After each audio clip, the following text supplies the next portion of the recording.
shot. A target goes down. A target comes back up. The fact that you're watching this video indicates that you know this is not an automated process. It can be some tough physical labor. There's a trained person at the other end of that bullet travel who's working that shooter's target. Not only is he working that shooter's target, but if he's doing his job, he's assisting that shooter to get the highest score possible. How? By doing a fast, efficient, and accurate target pull. A shooter generally gets 1 minute per round when shooting slow fire. He doesn't want to have 30 seconds of that minute taken up by poor, inefficient target pulling. Pulling and scoring targets is not rocket science, but it does take dedication, concentration, and a certain amount of physical strength. First of all, you're going to need some equipment. This will be provided to you by the club. All the equipment will be contained in an old ammo can of one type or another. Extra items of the same kind can be found at the center of the target line if you happen to run out. Inside the ammo can you should find the following at a minimum: a 5-inch orange scoring spotter, a 1-inch and or 3-inch white and black spotter, black pasters to cover the shots going through the bullseye, white pasters to cover shots that miss the bullseye, several orange golf tees to mark the bullet holes during rapid fire stages, and a chalkboard to write down the number of hits scored during rapid fire stages. Next, let's take a look at how targets are scored. We'll first take a look at slow fire, where every shot is spotted and scored. Here's the basic target. This particular target is a 200-yard high-power target SR.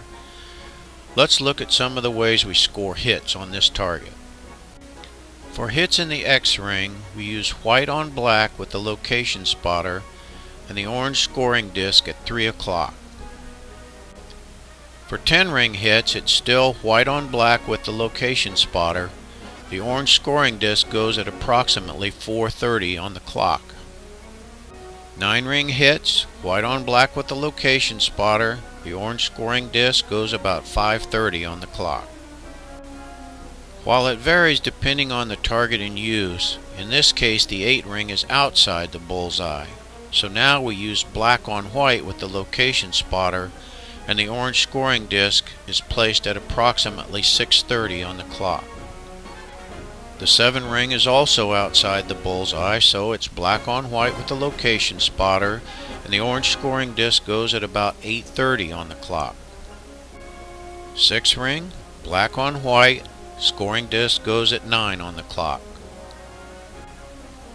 For the 5-ring, we're still in black on white for the location spotter. The orange scoring disc goes back at 3 o'clock just like it was for the X-ring. The shooter will know it's not an X-ring hit by the position of the location spotter. For misses, if the shooter hits the target, but that hit is outside the scoring rings, mark the shot with a black on white plotting disc. If the shooter misses the target completely, tell the pit boss where you think the shot missed. In either case, the orange scoring disc goes at the 12 o'clock position. From a scoring ring standpoint, rapid fire has the same values as slow fire, but the procedure for displaying the score differs a good bit. In rapid fire, the target is run up and the shooter will shoot up to 10 shots before the target is pulled down again. After it's pulled down, the shooter's shots are marked with the orange golf tees. We'll cover this in detail later, but it's very important for the target puller to watch the impact area during rapid fire to count the number of shots on target. If the puller counts 10 shots, there should be 10 holes in that target. With good shooters, one round will often go through the same hole as a previous round. If the target puller is not watching the shots hit the impact area, they may count what they think is only 8 or 9 holes and think the shooter has missed twice or failed to fire 2 of his 10 rounds. It's the target puller's responsibility to make sure all the shots are counted and properly marked. So here's how it's done. Notice that we have 2 10s, 4 9s, and 4 8s. And so we mark our 2 10s, 4 9s, and 4 8s.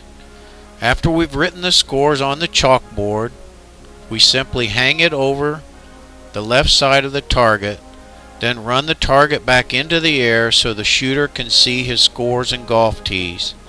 Don't worry about the tees being too small to see. The shooters will have high-powered spotting scopes and will have no trouble with this.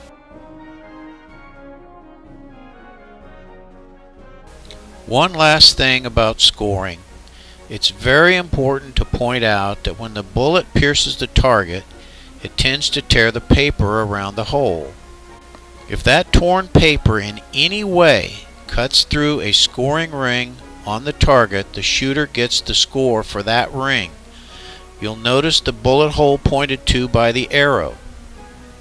While this looks for all the world like a 5, it's rightfully scored a 6. Notice how the tear in the paper cuts through a small portion of the 6 ring. The shooter gets a 6. One thing you'll be called on to do while you're in the butts is repair targets. Face it, targets get shot up. When they get so shot up that they're hard to score, it's time to replace or reface them. Refacing is the most common task. There are several ways to paste on a new target face. While this can be done with the target in the carriage, it's often easier and more efficient to do this pasting using a table with the target out of its carriage. Whether the target remains in the carriage or comes out, the pasting process is the same. Fold the target in half with the bullseye and scoring rings to the inside, meaning they should not be visible. Lay the folded center on the table and using a roller dipped in wallpaper paste, apply that paste to one side of the target. Flip the target over and apply wallpaper paste to the other side. Notice that by doing it this way, no paste gets on the business side of the target. Take the pasted face to the target, either in the carriage or out, and overlay it on the target.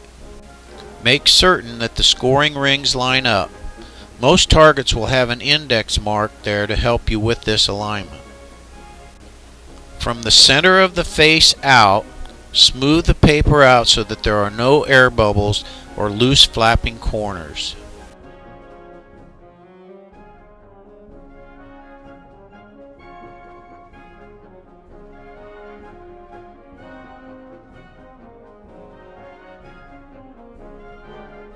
A target is mounted into the carriage at 3 points.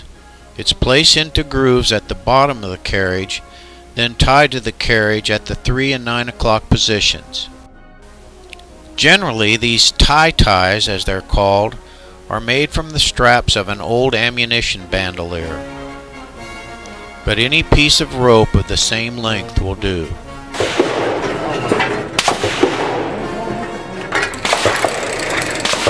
This is the impact area. This is the area to watch. You should not be looking up at the target. I'm sorry I don't have a video of a shot hitting the impact area. The drier the impact area, the easier it is to see the shots as the dust will rise and blow away. When the impact area is wet, often just a few dirt clods are moved by the bullet's impact. Regardless, concentrate on this area. This shooter's last shot was a 9 at about 5:30. Let's see where his next shot hits.